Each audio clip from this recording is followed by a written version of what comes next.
జగన్మోహన్ రెడ్డి ఈ మధ్యకాలంలో తరచుగా ఉపయోగించే పదం ఎవరినైనా సరే గుడ్డలు విప్పదీసి నిలబెడతా అని మాట్లాడుతున్నాడు కదా. అసలు ఏమైంది జగన్మోహన్ రెడ్డికి కనుక్కుందామని చెప్పి చాట్ జీపీటీని అడిగానండి. చాట్ జీపీటీ అంటే ఆల్రెడీ మీ అందరికి తెలిసే ఉంటుంది. చాట్ జీపీటీ అని అడిగాను, అలాగే ఎలాన్ మస్క్ ప్రవేశపెట్టిన గ్రోక్ను కూడా అడిగాను.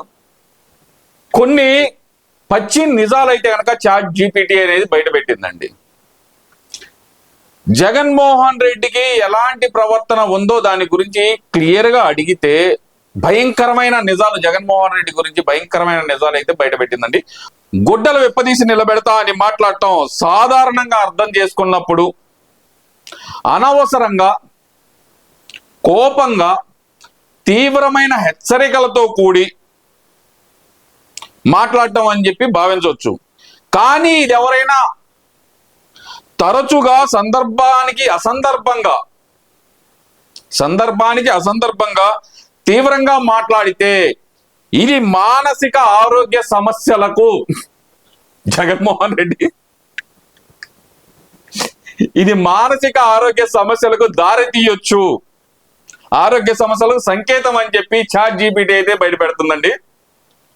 ఈ రకమైన ప్రవర్తన కొన్ని మానసిక పరిస్థితుల్లో కనిపించవచ్చు. ఉదాహరణకి ఎలాంటి మానసిక పరిస్థితుల్లో అనేది కూడా చాట్ జీపీటీ అనేది బయటపెట్టిందండి. బైపోలార్ డిసార్డర్ ఏం చెబుతుంది?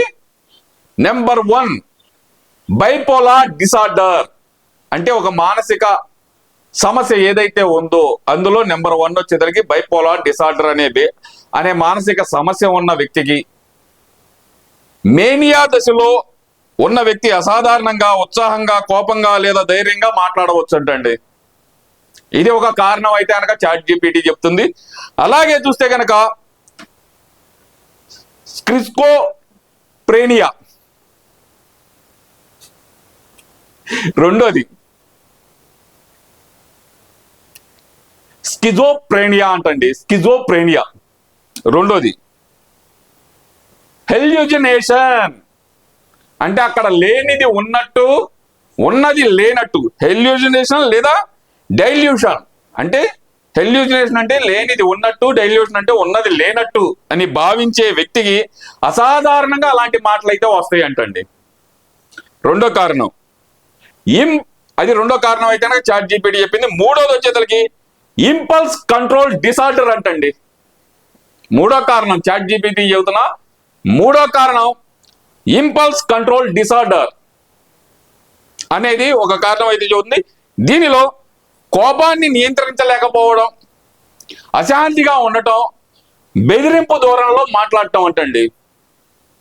జగన్మోహన్ రెడ్డి ఈ మూడిట్లో ఇదేది. సరే, నాలుగోది కూడా చెప్పిందండి చాట్ జీపీటీ. నాలుగోది కూడా బయటపెట్టింది. సబ్స్టెన్స్ లేదా సబ్స్టెన్స్ యూజ్ అంటే కనుక సబ్స్టెన్స్ యూజ్ లేదా డ్రగ్ ఎఫెక్ట్స్ అంటే మత్తు పదార్థాలు తీసుకునే వ్యక్తి, మత్తులో కొంతమంది ఇలా మాట్లాడవచ్చు అని చెప్పి చాట్ జీపీటీ అయితే చెబుతుంది. ఇంతకీ జగన్మోహన్ రెడ్డి ఈ 4 కారణాల్లో ఏ కారణం వల్ల బట్టలొప్పదీస్తా అనే మాట మాట్లాడుతున్నావు? ఒకటి వచ్చేసరికి బైపోలార్ డిసార్డర్, రెండోది స్కిజోఫ్రెనియా, మూడోది ఇంపల్స్ కంట్రోల్ డిసార్డర్, నాలుగోది సబ్స్టెన్స్ యూజ్ లేదా డ్రగ్ ఎఫెక్ట్. 4 కారణాలు అయితే ఇక్కడ కానొస్తున్నాయి. 4 కారణాల్లో ఏ కారణాల వల్ల నువ్వు అలా మాట్లాడుతున్నావు? డ్రగ్స్ యూజ్ చేస్తున్నావా, లేదంటే కానీ నిజంగా మానసిక సమస్యలు అయితే ఉన్నాయా నీకు? మేమంటుంది కాదు జగన్మోహన్ రెడ్డి, ఇది మేమంటుంది కాదు, చాట్ జీపీటీ నీ గురించి చెప్పింది. ఇంకోటి కూడా చెప్పిందండి. అయితే ఒక్క మాటతోనే అది ఏ వ్యాధిని ఖచ్చితంగా చెప్పలేము, అది తరచూ జరుగుతుందా, ఆ వ్యక్తికి ఇతర లక్షణాలు ఏమైనా ఉన్నాయా? జగన్మోహన్ నీ గురించి ఇంకొక లక్షణం అడుగుదాం అనుకున్నాను కానీ, ఎందుకంటే ఎవరు లేకుండా కూర్చొని ఏదో మాట్లాడుతూ ఉంటావు కదా, ఇటు చూపించి ఇలా మాట్లాడుతూ ఉంటావు కదా, దాని గురించి కూడా అడిగాం కానీ ఏం సమాధానం చెప్పలేము. వ్యక్తులు లేని వాళ్ళు ఉన్నట్లు ఊహించుకొని మాట్లాడుతున్నాం అంటే కనుక కరెక్ట్ గా చెప్పిందండి. స్కిజోఫ్రెనియా వల్లే ఇది అంతా జరుగుతుందంటే ఒక తీవ్రమైన మానసిక సమస్యతోటి జగన్మోహన్ రెడ్డి బాధపడుతున్నాడని చెప్పి చాట్ జీపీటీ అనేది కొండ బద్దలు కొట్టేసింది. దానికి ఎలాంటి నివారణ చర్యలు తీసుకోవాలో కూడా ChatGPT అయితే చెబుతుంది. జగన్మోహన్ రెడ్డి ChatGPTని డైరెక్ట్ గా ఫాలో అయిపో నువ్వు. ఇలాంటి ప్రవర్తన అనేది మీరు గమనించినప్పుడు సైకాలజిస్ట్ లేదా సైక్రాటిస్ట్ నైనా అప్రోచ్ అవ్వమంటుంది. నువ్వు ఎంత త్వరగా అయితే గనక దీని గురించి త్వరపడి ఈ గొడ్డలొప్పదీసే రోగం నీకు పోవాలంటే గనక జగన్మోహన్ రెడ్డి త్వరితగతిన సైక్రాటిస్ట్ ని కానీ సైకాలజిస్ట్ ని కానీ కలవమని చెప్పి నీకు తెలియజేసుకుంటున్నాం.